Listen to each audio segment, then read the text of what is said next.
This is Backchannel, reflections from managers on the lessons they didn't learn in training, stories about people they almost lost, and what it took to finally see the job differently. Today's episode, they made me a better leader, and I never told them. I used to joke that Ryan was my secret weapon. Give him a vague idea, and he'd return a spreadsheet so detailed it practically self-replicated. He was the kind of person who didn't just complete work. He anticipated every edge case before I even had a chance to worry about it. I thought I was helping him grow. Turns out, I was pushing him straight toward the edge. Ryan was sharp and neurodivergent. He had ADHD, OCD, plus a touch of rejection sensitivity, though no one ever said that out loud. He could spot a mistake across 5 data pipelines, but couldn't always tell when his own battery was about to die. We never talked about it in diagnostic terms. He just called himself particular. And I liked that about him. It felt familiar. I colour code my inbox folders. I Marie Kondo my home screen. I thought we were kindred spirits. So when I nudged him to stretch, to lead, to own more, I genuinely believed I was helping. It started small. He'd log in earlier, answer messages at night, pick up extra work without being asked. At first, Sophie praised it, then she expected it. I gave him feedback once, just once, that a partner felt he came across too intense, too much in the weeds. He didn't say anything at the time, but the next week, he stopped delegating, took over everything, started rewriting other people's work at 2 a.m. I thought he was just trying to improve. I didn't realise he'd heard it as a referendum on his worth. That's how rejection sensitivity works. It doesn't just sting, it rewrites the entire story. Quick break. Time for a message from a sponsor that doesn't exist yet, but I wish it did. I'd love to try it if I had a mouth. Mastix is a sensory-friendly chewing gum powered by Calm Cadence technology, a rhythmic chew that helps with attention, stress, and self-regulation. It's subtle, science-backed, and available in discrete flavors like quiet peppermint, cedar clarity, fennel focus, and unflavored for professionals who mask through most of the day. It doesn't call attention to itself. It just helps people do their best work. If someone on your team uses it to get through the workday, that's not disruption, that's inclusion. Mastix, chew with purpose, lead with trust. That was Mastix, gum for humans who need a little extra focus. Now, back to Sophie. It all unravelled in 1 week. He missed a meeting, then 2. Stopped responding in Slack. I figured he was heads down. Then someone from his team messaged me. Hey, have you heard from Ryan? He didn't show up to our weekly sync. He always shows up. Ryan's roommate found him 3 days later. He was alive. Barely.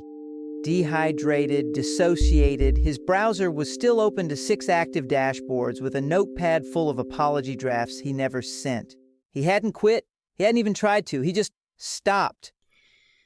I thought I was pushing potential, but I was ignoring pain.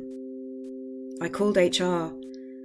I didn't know what to say, so I said what was true. I think I broke someone.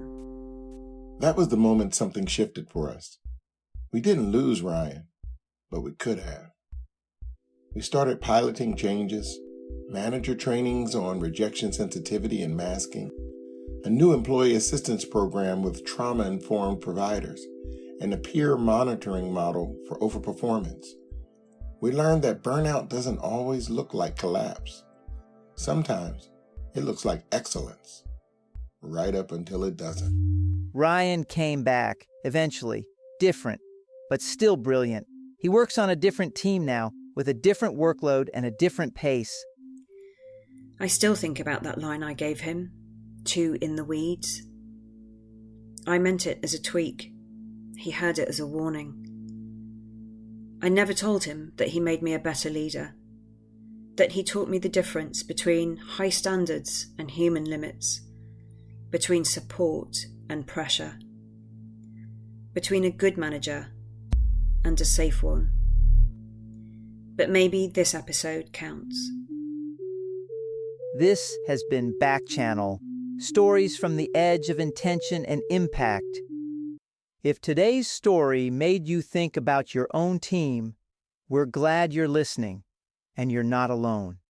Sometimes, the hardest leadership lessons come from the people we almost lose.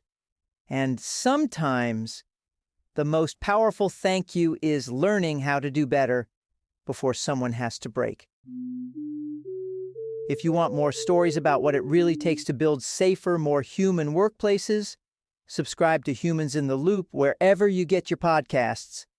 You can support the show and get bonus content on Patreon. You'll find us at Looped in Humans on socials. And hey, a quick note, Mastix isn't a real product yet. Our ad breaks are satirical, but our search for actual sponsors is real. If you want to help us keep these stories going, reach out through our contact form. Thanks for listening. Take care of each other, and if you're leading, look for the signs you might be missing. See you next time. I'm Christina Simmons, creator and executive producer of Humans in the Loop. This is an independently produced show. This episode's human voice cast includes Lisa Martin as Sophie, a manager on a journey to better leadership, Althea Seifert, the attentive teammate who noticed Ryan's absence, and Sean Lee, the HR representative who turned insight into real change. Special thanks to Rana Cassidy, our operations producer, for keeping every episode on track. And thank you for listening. If you have ideas or stories you'd like to hear on future episodes, use the contact form on our website to share your thoughts or experiences. Stay tuned for a sneak peek at our next episode. Next time on Humans in the Loop, the company boasts world-class benefits, support when you need it most. But the unwritten rule, don't be the one who needs them. One woman weighs the risk of stepping back, already on the edge of burnout. Because in this workplace, the real risk isn't the stress. The risk is you.